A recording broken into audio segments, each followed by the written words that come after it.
Hello, welcome back to Teen Story Share. Last week we read Chapter 1 of A Song of Wraiths and Ruin by Roseanne A. Brown. And Malik and his two sisters were about to attempt to enter the great city of Ziran as refugees with fake papers. But unfortunately, their papers have just been stolen. And in this chapter, we're going to be meeting the Princess Karina and finding out about her secret life as a musician in disguise. Okay, enjoy! Chapter 2, Karina. The Dancing Seal was one of those establishments that was both older and dirtier than it had any right to be, with a questionable layer of grime covering every visible surface as well as the staff. However, the food was great and the entertainment even better, which was what had brought Karina to the restaurant near the outer wall of Ziran. As Aminata sulked beside her, Karina kept her eyes trained on the musician currently commanding the crowd, a stout, oud-playing bard with a mustache so perfectly coiled that it had to be fake. Appearance aside, the man had skill, and from the easy way he swaggered around the circular stage in the center of the room, he knew it. The audience for the evening consisted mostly of travelers and merchants, their faces lined from years of trekking the unforgiving desert roads. In the chatter of the crowd, Karina recognized Kensia, a language of the Arkwasian people from the jungles north of the Ojibwe, Tohoga, a language spoken on the Eastwater Savannah, and even the occasional word in Darajat screamed at frightened Eshran servers. Every major group in Sonande was represented that night. But, best of all, no one knew who Karina was. Seated on low cushions around tables laden with thick bean stews and steaming cuts of lamb, the audience howled suggestions at the bard, each raunchier than the last, and sang off-key to every piece he played. Solstasia made even the most miserly freer with their purses, so many in the audience were well into their third or fourth drink of the evening, even though the sun had yet to set. The bard's eyes met Karina's, and he grinned. She cocked her head to the side, angelic innocence spreading across her face in response to the brazen suggestion on his.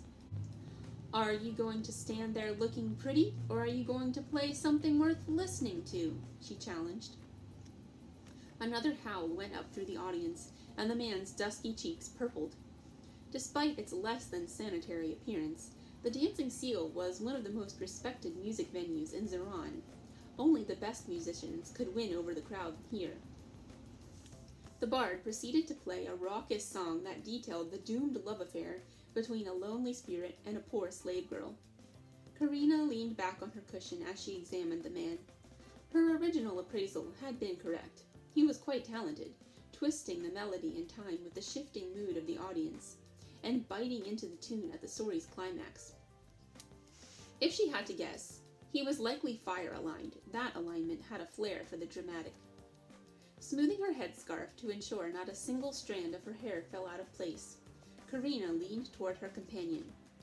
"Do you think he oils his mustache every day to get it that shiny?"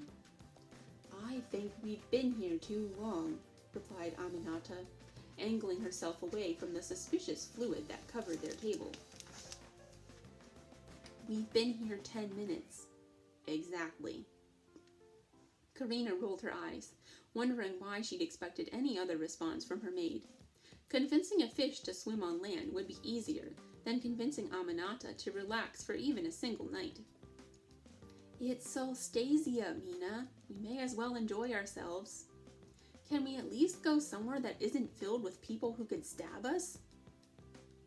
Karina began to retort that technically any room that had people in it was filled with people who could stab them, but the bard switched to a song Baba used to play for her, and a dull pain like a mallet banging on the inside of her skull cut her off.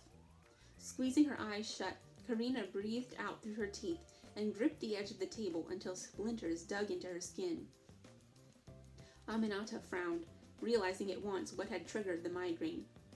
"We should go before it gets worse," she suggested, in that careful tone people used whenever Karina's grief discomforted them. "Not yet." This was likely the last moment of freedom Karina would have until Solstasia ended. Migraine or no, she couldn't let the opportunity pass her by. A cheer resounded through the restaurant as the bard strummed his last note. He collected his donations in a velvet coin purse, then strode over to their table and dropped into a low bow. I hope you found my performance tonight as pleasing as I find your appearance. Fighting back the wave of dizziness that often accompanied her migraines, Karina raised an eyebrow at the man. Perhaps she might have found his appearance pleasing as well, had she been nearing 70. As it was, she was only 17, and he reminded her of the toads who croaked in the fountains of the palace. The corners of her mouth tilted up, but she didn't smile. It was impressive. Karina's gaze slid to the coin purse on his hip. If I may ask, exactly what do you plan to do with your earnings? The bard licked his lips. Give me an hour of your time, and you'll see firsthand what I can do.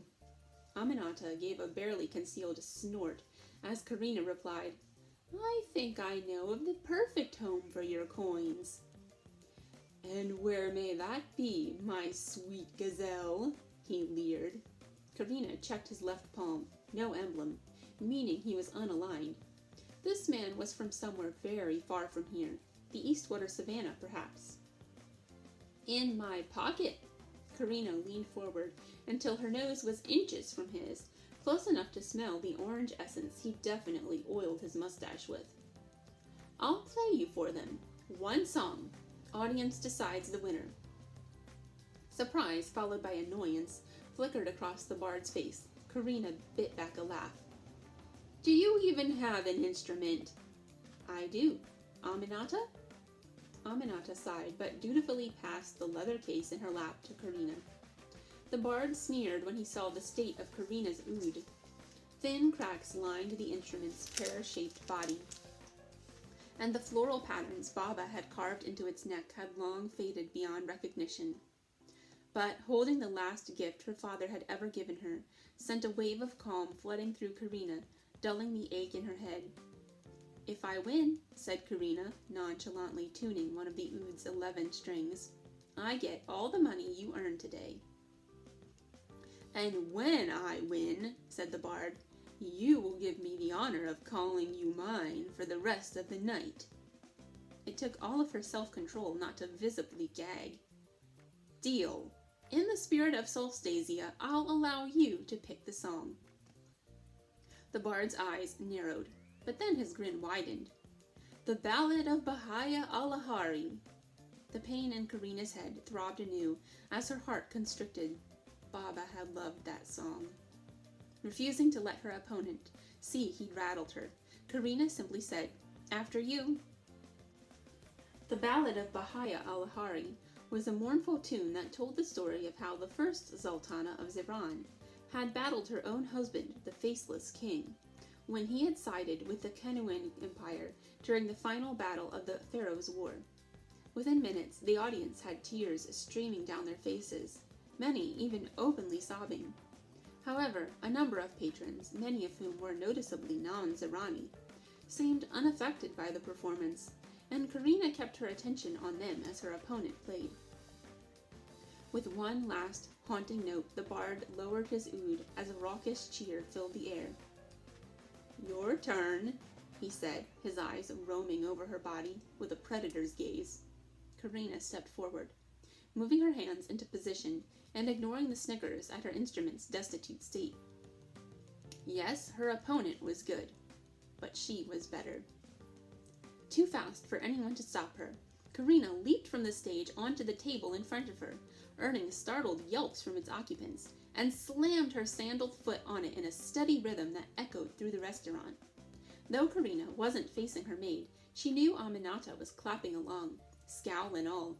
In seconds, everyone in the room had joined her in the beat, banging whatever they had on hand against the tables. Grinning a grin that would put a hyenas to shame, she began to play. It was still the Ballad of Bahia Alahari, but Karina bent the melody almost beyond recognition. Where the bard had focused on the stifling yet beautiful grief the song was known for, Karina pushed the beat to a frenzy, playing at a speed normally used for the fastest dance songs. She brought the song to a crescendo where she should have quieted, and bit into the parts that were meant to be soft. Through it all, the song never lost the undercurrent of sorrow for which it was famous, but it was sorrow converted into maniac energy, the only kind of sorrow she knew. Karina sang the first verse in Zirani, turning in a circle as she played so every person could hear. For the second verse, she switched to Kensia. A delighted cry went up from the group of Arkwasians, engaged in the performance for the first time that night.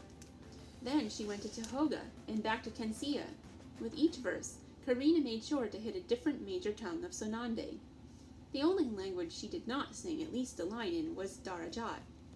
None of her tutors had considered the language of Ishran important enough to teach her, and she lacked the incentive to learn it on her own. The cheers of the audience drowned out Karina's last notes. She smiled sweetly at the bard, who looked ready to toss his instrument to the ground. "I'll be taking that." Karina grabbed his purse and bounced it in her hand. There had to be at least 100 daira in there. "I want a rematch," the bard demanded. "Rematch with what? What else do you have to lose?" His face twisted into a pained grimace as he pulled a heavy object from his bag. "I have this." In the bard's hands was the oldest book Karina had ever seen. The green leather cover sported bite marks around the edges, and time had yellowed the pages with mold. Faded almost to invisibility, the title read in Zirani, "The Tome of the Dearly Departed, a comprehensive study on the curious matter of death within the Kenyan Empire." "The man who sold this to me couldn't even read the title," said the bard. "He didn't realize that he had pawned away a true remnant from the time of the pharaohs of old." A shiver ran down Karina's spine as she eyed the Kenyan glyphs embossed on the book's cover. Reading had never been her preferred pastime, and she neither needed nor desired a dusty old book about a culture long lost to history. "If this book is so special, why are you gambling it away?" "Anything worth obtaining is worth sacrificing for." Karina wasn't one to turn down a challenge, no matter the prize. Bearing a smile that showed all her teeth, she unstrapped her oud from her back. "One more round." 20 minutes later, Karina skipped from the dancing seal, her bag heavy with her new book, and Aminata trailing behind her like a second shadow, as last-minute preparations for Solstasia swirled around them. Workers suspended from scaffolding strung garlands of jasmine and lavender between tightly packed buildings, while white-robed acolytes yelled for people to bring forth anything they did not wish to take with them into the new era, so that it could be offered to the Great Mother during the opening ceremony. Throngs of all ages streamed toward Temple Way, engaging in spirited debate about who the 7 champions might be. Karina's new coins jingled in her pack, and she couldn't help but grin as she imagined adding the winnings to the ever-growing pile of daira she'd hidden within a jewelry box in her vanity. Every coin brought her closer to the life she truly wanted, one far away from Ziran. "Must you always be so dramatic?" sighed Aminata as they sidestepped a group constructing an altar to Patuo in the middle of the street. "I have never said or done anything dramatic in my life, dear Mina." As Karina flipped idly through the tome of the dearly departed, her eyes glazed over various chapter headings, differentiating Zoenji magic from Ulraji magic, care and feeding of an infant serpapard, the rite of resurrection involving the comet Merat. Karina paused. The comet Merat was what the Kenyans had called Bahaya's comet. The rite of resurrection is the most sacred and advanced technique, possible only during the week the comet Merat is visible in the sky. She skipped to the images below the description. The first showed masked individuals around a corpse wrapped in bandages, while the second showed the figures laying a human heart stuffed with a bright red substance on top of the corpse's body. The third image depicted the corpse walking around, color returned to his form. Karina clicked her tongue and stuffed the book back in her bag. If the Kenyans had really known the secret to resurrecting the dead, Someone else would have discovered it by now. Perhaps she'd give the book to Farid when she returned home. He'd always been fond of boring, ancient things. They reached a bend in the road. To go left would lead them to River Market and the Western Gate, while going right would take them through Jahiza Square and into the Old City. Though some time remained until sundown, the desert night's chill had already taken hold, and Karina pulled the scarf around her head tighter as she contemplated which road to take. In a way, Ziran was truly two cities in one. The first was the Old City, the original Kasbah in which Vahaya al-Ahari had built her fortress of Qasar al-Ahari, and which housed the Zirani court. Unfurling westward from the Old City was the Lower City. This sprawling jumble made up nearly 3/4 of the city's square area, and it was where all the people who made Ziran interesting lived. Surrounding it all was the outer wall, and beyond that, the rest of Sonande. Karina had spent enough time studying the map of their continent to know what she'd find if she ever left Ziran. Going north would take her to the dense jungles of Argwezi, while heading west would lead to the Eshran Mountains. And those were only Ziran's immediate neighbors, just a small part of a world waiting to be explored. But knowing the world was out there and actually seeing it were two different things. Yet every time Karina approached the outer wall, a sharp pull in her gut tugged her back toward home. Despite her efforts to fight it, her sense of duty was annoyingly strong. Karina turned left, ignoring Aminata's grunt of protest. "Let's head to Temple Way. Maybe we can get a spot at the Wind Temple choosing ceremony." Karina herself was wind-aligned, though she felt little attachment to her patron deity, San Trophy. She'd had only one prayer after Baba and Hanane had died, and her god had never answered it. "By the way," said Aminata as they flattened themselves against a wall, to make room for a team of dancers leading an irate warthog, "I didn't know you knew that song in all those languages." "I didn't. Not before tonight, anyway." "You were translating as you played?" "Years of language tutors have finally paid off," said Karina, not hiding the smugness in her voice as Aminata rolled her eyes. At first glance, the two were quite the mismatched pair, her maid plain and reserved in all the ways Karina was outgoing and careless. Water-aligned to Karina's wind, thin and lean where Karina was thick and soft. Aminata's tight coils were cut nearly an inch from her head, whereas Karina's curls poofed out past her shoulders when she wore her hair down. But Aminata's mother had been Karina's favorite among her army of nursemaids, and the two girls had been inseparable since childhood. The only people Karina had spent more time with as a child had been her parents' ward, Farid, and her older sister, Hanane. "If you put even half as much effort into your actual lessons, you'd probably have the highest marks in the city." "And give the kestrel even more expectations for me? I'll eat camel dung first." "I'm sure your mother," Aminata pressed, refusing to use the nickname the common folk had coined for the Sultana, "would be delighted to know you've absorbed so much of your studies. Speaking of, we should head back before she notices you're gone." "I could fall to the ground dead before her eyes, and my mother wouldn't notice I was gone." "That's not true." An unusually strong pang of guilt hit Karina's chest. However, she had not come all this way to debate the kestrel's affection for her, or lack thereof. "Mina, what day is it?" asked Karina before her maid could start lecturing anew. "Solstasia Eve." "Exactly." Karina gestured toward the western corner of the sky. "Bahaya's comet will be visible tonight for the first time in 50 years. Yet you think we should waste this opportunity trapped in the palace with people we see every day." Tales of the wonders of Solstasia had brought people from every corner of Sonande to Ziran, even those from regions that did not believe in the patron deities. Why should she waste her time with people who would still be here in a week, when there was so much they could only see and do now? However, Aminata was right that Karina's disappearance would only go unnoticed for so long. She'd gotten out of Qasar al-Ahari by using one of the abandoned servants' exits everyone thought she didn't know about, But eventually someone had to discover she wasn't preparing for the comet viewing like she was supposed to be doing. Karina glanced up at Qasar al-Ahari once more, the palace a glittering jewel on the horizon that grew smaller with each step she took from the old city. At least in the streets she could be among the action of Solstasia, even if she had no true part in it at all. "I'm not going back," muttered Karina, more to herself than to Aminata. Not yet, anyway. "Not going back where exactly?" Both Karina and Aminata spun around at the voice of the bard from the dancing seal.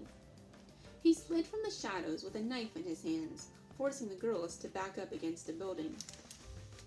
Karina threw a protective arm over Aminata as the man approached them. "I've heard rumors of a young musician sweeping her way through Ziran," said the bard, his dagger glinting in the low light. "She always leaves right after a performance and never visits the same venue twice."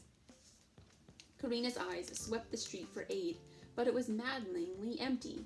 In this part of the lower city, people knew to make themselves scarce when violence was in the air. "If you have this much time to research your opponents, you have time to spend improving your own craft," Karina replied. She considered screaming for the guards, but she didn't want to risk startling the bard into attacking. "Is that all you have to say, sweet gazelle? Or should I say, your highness?" His eyes flicked to her forehead, where a coil of her hair had fallen out of her headscarf, and Karina cursed internally. She could lie every minute of every day, but no lie would hide the reality of her gleaming silver hair, the same color as clouds before a storm, the defining mark of the Al-Aharis, the royal family of Ziran. "Since you know who I am," said Karina, dropping any pretense of hiding a truth that could not be hidden, "then surely you realize it is in your own best interest to drop your weapon and walk away." "On the contrary, I think it's in my own best interest to see how much of a ransom Haisa Sarahel is willing to pay for her only daughter." "Her only living daughter," Karina silently corrected. Perhaps it was adrenaline from her win, or even just the several cups of wine she'd drunk earlier, but Karina felt no fear as she stepped toward the blade, even as Aminata tugged at her sleeve in alarm. "Do it," she said, her second challenge of the night. "I dare you." Besides, if she died, she'd get to see Baba and Hanane again. She'd never have to be queen. The bard tensed to lunge, and a chill ran down Karina's spine, followed by a high-pitched keening in her ears. A shadow shifted, and in seconds there was a sentinel behind the man, with a sword several times larger than his small blade. The warrior moved with unnerving speed, her pure white armor almost skeletal in the fading light, as she unbalanced the bard with a swift kick and snatched his weapon from the air. Karina and Aminata huddled together against the wall, watching with wide eyes. When a sentinel fought, you didn't interfere. You got out of the way and thanked your god that they hadn't come for you. The sentinel elbowed the bard in the face, and then snapped his wrist with the ease one used to break a twig. He crumpled to the ground in a pool of his own blood, his arm twisted at an unnatural angle beneath him. The high-pitched keening in Karina's ears grew as the sentinel turned to her and Aminata, and she noticed now the silver and crimson sash stretched across the woman's chest. This wasn't just a sentinel. This was Commander Hamidou. Someone at Qasar al-Ahari was very upset if they had deployed the sentinel's leader to come fetch her. Karina wasn't sure if she should be touched or afraid. After a glance to check that Aminata was all right, Karina jutted her chin in defiance of the warrior. The sentinels had their uses, chiefly undertaking the kinds of missions too delicate to trust with average soldiers, but something about them had always made her uneasy. "All right, you've caught me. Who are you taking me to? Farid?" A too long silence passed before Commander Hamidou replied, "I'm taking you to your mother." And for the first time that night, true terror filled Karina's veins. I hope you enjoyed this reading from A Song of Wraiths and Ruin by Roseanne A. Brown. We have this book at the library available for checkout. We are still open for curbside pickup only, so you can contact us through our website or call us to place your requests for books, movies, etc. All right, have a great weekend. Bye!